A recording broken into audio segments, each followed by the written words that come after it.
A sickly king, a cup of tonic, a stepmother with everything to gain. This is the real disturbing mystery behind the death of King Injong of Joseon, a young ruler who reigned for only 8 months, before collapsing into fever, trembling, and death. But some say it wasn't illness that killed him. They say it was murder, and the prime suspect was Queen Munjeong, his stepmother and the mother of the boy who would wear his crown.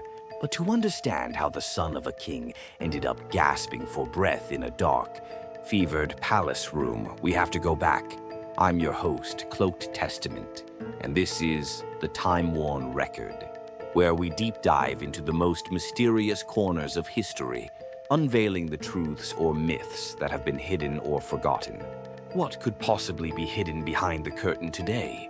This story takes us deep into the heart of the Joseon Dynasty, a kingdom built on Confucian ideals, rigid hierarchy, and fragile power.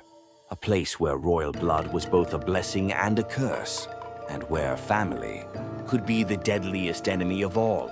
King Injong was born in 1515, the only son of King Munjeong and Queen Munjeong. But what should have been a joyous birth quickly turned tragic. Just a week after delivering the future king, Queen Munjeong died from postpartum infection. Her body gave out, her voice fell silent, and from that moment on, Injong was alone, heir to the throne but without a mother to protect him. A year later, the king remarried. His new queen, Munjeong, was clever and composed, born of the powerful Papyeong-yun clan, and soon she too bore a son, the future Myeongjong. Now there were 2 princes, but only one could inherit the throne. Munjeong wasn't just a royal consort. She was a strategist. She aligned herself with the conservative Hungu faction, a group of deeply entrenched aristocrats who had ruled the court for decades through purges, bribes, and intimidation. Together, they formed a dangerous alliance of political power and maternal ambition, and standing in their way was Injong. Injong was raised with discipline and intellect. He was praised for his scholarly mind and moral character. Ministers described him as virtuous and quiet, modest in speech and deeply committed to Confucian ideals. But he was often unwell.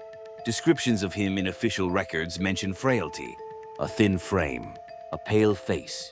He was the kind of crown prince who was brilliant in thought, but brittle in body.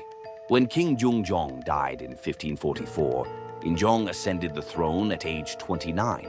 His coronation was modest, and his time on the throne would be even shorter. But in those few months, he made enemies. Injong immediately tried to shift the power dynamics of the court. He recalled the long-exiled Sarim scholars, a group of Confucian intellectuals who had been targeted and purged by the Hungu. These men believed in meritocracy, ethical governance, and checks on royal power. They wanted transparency, integrity, reform. Injong supported them. He began to promote men of clean reputation, dismiss corrupt officials, and question the control of the older political elite. He even considered revising court, land laws, and inheritance rules to favor fairness over favoritism. But every change he made chipped away at the Hungu's grip, and Queen Munjeong was still watching. She had not vanished after her husband's death. As Queen Dowager, she remained in the palace with her son Myeongjong close by. Some said she had accepted Injong's reign peacefully. Others whispered that she was waiting for a slip, a weakness, a chance. Then, in the spring of 1545, Injong fell ill. It began as a low fever, but soon his hands began to tremble. His appetite disappeared. His skin turned ashen. His speech slowed. And then came the most damning detail of all the tonic. According to later accounts, Queen Munjeong herself delivered it. A herbal mixture, perhaps containing deer musk or ginseng, a gift from a concerned stepmother. He drank it, and shortly after, his condition worsened dramatically. The palace fell silent. Courtiers were forbidden from approaching his chambers. Only a handful of loyal servants and court doctors remained by his side. They burned incense, changed his robes, applied cold cloths to his forehead. But the king was fading. He began coughing blood. His breath turned shallow. The whites of his eyes yellowed. Every hour, his body weakened. Some say he whispered accusations.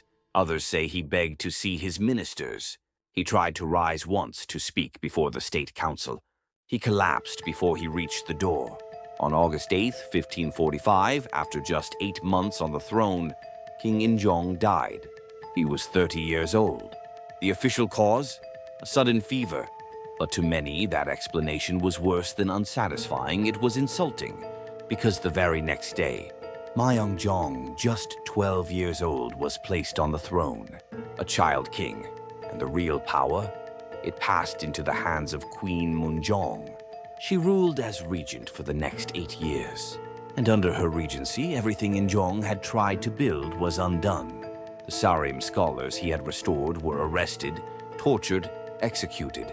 The purge that followed, known as the Fourth Literati Purge, was one of the bloodiest in Joseon history.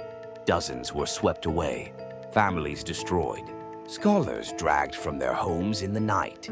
Accusations of treason, heresy, conspiracy, many of them manufactured. Some were executed without trial. Others were forced to confess crimes they never committed, just to spare their loved ones. Those loyal to Injong were silenced. It was, in effect, a counter-coup, and the queen behind the curtain. She now sat at the center of it all. Queen Munjeong ruled with iron precision. She placed her relatives in high office. She oversaw judicial trials.